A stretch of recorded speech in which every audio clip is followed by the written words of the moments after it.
Tapi kan kita belanja Pak, ini pasar umum loh, pasar milik masyarakat dibangun oleh pemerintah. Betul sekali, Nah Pak. kita mau belanja, kok nggak bisa sih kalau Ya, kita belanja?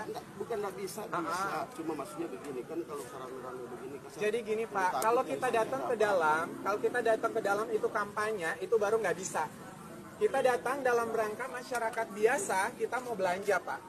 Memang kalau kita belanja nggak bisa, pakai baju Prabowo nggak bisa kalau kita belanja. Nggak bisa, maksudnya begini, orang kasih yang takut kan. Gimana dong? Di sini, benar nggak? ini kan bisa saja ada pro dan kontra. Iya pro dan kontranya kan Pak, ini pasar masyarakat Pak. Begini, Pak, orang kasih yang takut jangan sampai terjadi apa-apa. Nggak terjadi apa-apa, kita mau belanja, bukan mau ngapa-ngapain Pak. Namanya nggak akan jadi apa-apa, cuma orang ada rasa ketakutan selaku pengelola di sini. Iya, tapi kan kita mau belanja. Kan ini, Memang nggak bisa kita belanja. ada yang Bapak-bapak, ibu-ibu bisa nggak kita belanja?